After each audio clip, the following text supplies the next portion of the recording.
Bonsoir amis de l'horreur et bienvenue dans cette nouvelle vidéo, la toute première d'une nouvelle série que je viens de commencer sur ma chaîne, j'espère qu'elle vous plaira. C'est tout simplement une série d'interviews, d'horribles interviews je dois dire, pour deux raisons.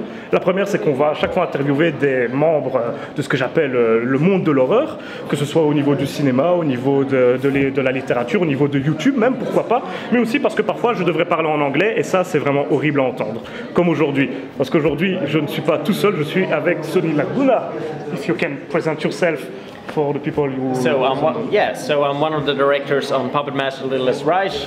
My name is Sonny Laguna, I'm from Sweden, and I worked on this movie with my co-director Tommy Wiklund and my associate producer David Liljeblad. And I understood about 7% of what you just said in French. Okay. So yeah. That's nice, yeah. Because I don't understand nothing in Swedish, so... Nej, du kommer inte förstå någonting. So thanks a lot for accepting the invitation for this interview. Yeah. Pour ceux qui ne le remettent pas, Puppet Master, donc c'est le 13e film de la saga Puppet Master de Littlest Reich, et il a rien que gagné le Grand Prix à Gérardmer, ce qui est quand même quelque chose de cool. Donc congratulations for the prize in France. Thank you. That was very nice. Yeah, unfortunately we missed the ceremony, but I saw it on Twitter, so I was like, oh my god. I saw that. You were like, surprised. I was like, no, really? This is bullshit. Yeah. I have some questions for you. Of course. Not all the questions are really serious, but that's cool. Yeah. So for the first one, my question is, how did you end up on the project Puppet Master, the Littlest Reich, and what kind of experience was it for you? Okay, so me, Tom, and David grew up together in a little small town outside of Stockholm. Okay. And we, at some point in our youth, we decided to, start making shorts and then eventually feature films. And so we have self-funded 4 feature films on our own. Just the 3 of us behind the camera. We have a 4th guy who is a composer, and we just, put together an SFX team sometimes, stunt coordinator. But we're basically a 3-4 man team. Okay. So after 4 films, we've kind of felt like, okay, we can't work on this full time. It doesn't pay the bills yet.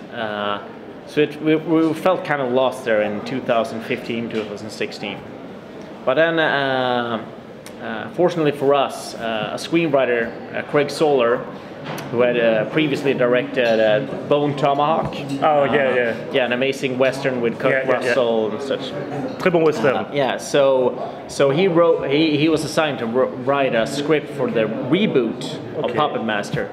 But he said, I don't want to direct it, I want these guys from Sweden, because he had seen our previous efforts.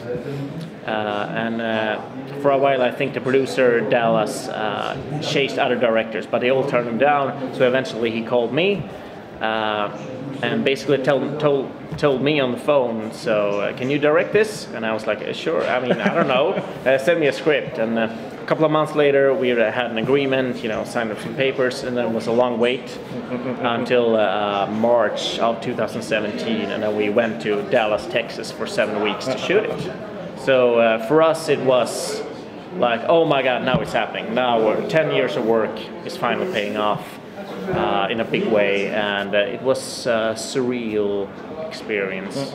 Yeah, I think. I mean, you have to always remember, every human is just a normal guy, And just for the fun, are you a fan of the license of the saga Puppet Master or not? If I'm a fan? Yeah. I knew Tommy is. He grew up watching those, and I was a little bit familiar. And the producer asked me like Puppet Master, and I was like, I think I knew the name, but I'm not super familiar with it. I understand. So, but then we started watching the old ones. I think we watched the first 6 as a research project, and Tommy had some of the figures like Wayne and Torch, in toy form. So for him that was like a dream. Of course, and it was a the word reboot these days are pretty like, oh my god, not a reboot. But for us as filmmakers, I can do a reboot. I want to it's check off that bucket list. So for me it was. I was super thrilled. Yeah, nice. Do you have any fun fact about the movie?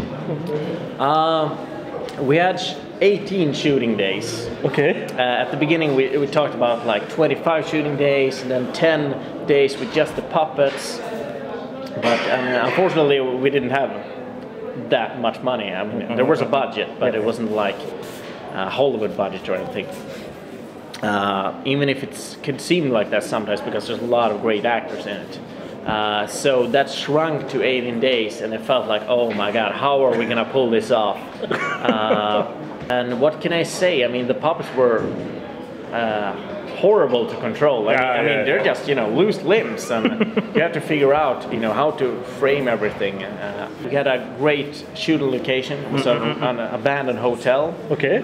So in United States? Yeah, in Dallas, Texas. Okay. So they had like, I remember the original title of the hotel, but you know, we had a one shot when they frame it, and we had to, you know, CGI in a new sign for it. So there was this caretaker there. He was the. That's a fun story. So this was one guy running the hotel, like I don't know, like a protector of the hotel, like making sure, you know, water still runs through the hotel and stuff like that. So he was a bit of an oddball, you know, nice, but he slept in one of those rooms that wasn't, you know, super destroyed. So he was, he was an oddball. So, and it wasn't an area where, you know, there was a lot of poor people, and so it felt like a horror by itself, just checking out the location. But then we had, you know, an amazing production designer, Brittany Ingram, that transformed those rooms. So it was like, okay, we're done with this room, now we will move on to next. You have 6 hours to change up the room, stuff like that. So yeah, but then we had, you know, an amazing cast. Thomas Lennon, he, I think I said at the Q&A earlier here in this festival that he was this nice guy, like, I'm gonna send in a food truck for everyone to eat, you know, an extra meal. That's nice. Yeah, and he took us out, you know, to a pizza place one day, like one of those few days we had off set. So he was, there's a lot of nice people and a lot of crazy people. So it was an amazing mix. Yeah. So. And that gave an amazing film. Yeah. I mean, it was for all the, you know, hardship that went into it. If you're on set, you think like this is gonna be a cakewalk. You're fooled every time you walk into a project. But then when you're on set and start shooting it, like, okay, where's the puppets? Where's the actors? Why doesn't the camera work? Everything goes wrong. So you just have to hold it together, you know. I think that's the soul of that type of saga. It's always crazy. The shooting is crazy, the scenario is crazy, actors are crazy. So exactly. You have 50, 40, 50, 60 people on a payroll. You know, every minute counts. Come on, let's go. With, 18 days for shooting the movie, that's not a lot. Yeah, that's insane. So if you direct another episode for another horror saga, like, I don't know, Nightmare on Elm Street, or I don't know, which saga would you choose? I know Thomas' answer would probably be Halloween or The Thing or something like that. There's an 80s. I think it was a novel and a board game, and it turned into several video games called Shadowrun. Okay. I don't know if you ever heard about it, but it's a, you know, cyberpunk. Shadowrun, yeah. It's a Super Nintendo game. Okay. It's a cult classic. I would love to do like a cyberpunk version. You know, everything is run down. You know, there's so many threads you can go in that direction. Okay. It's about hacking and, you know, these fantastical creatures living in the city, like. In Shadowrun, there's like the ultimate bad guy. He can turn into a dragon, but it's still like rounded. You know, they have automatic weapons in the streets and like. Okay. So it's a super mix of fantasy and sci-fi. All this stuff. We talked a lot about Critters. With some time ago, but now they've kind of tried to reboot it, and it was like I actually asked them like, hey, I can direct this, but I never get an answer. You know, there is a series Critters now on the platform. You know Shudder? Oh yeah. Yes, I watched it. That wasn't very good. No, I watched the trailer now. I couldn't believe my eyes actually, but I don't know. They probably didn't have a lot of budget. It looks too low budget for that. And that was from the director from Zombieverse. Okay. Yeah, so that's horror comedy, like maybe for a lot of Puppet Master episodes. So, but that was too much and too low budget, I think. Yeah. I don't know if, you know, creators deserve a big budget, but I would love to make a serious, you know, Puppet Master leaned towards comedy sometimes, and we were like that other force that wanted to make it super dark and serious. And I think some of the producers wanted to lean towards more comedy. So it's a mix there, but... the first movie wasn't very funny, that was very, very creepy. So, are you more proud of Puppet Master or Wither? I think I would say Wither, because that was a project. It was shot in Sweden, with some Swedish actors. All of the actors were Swedish.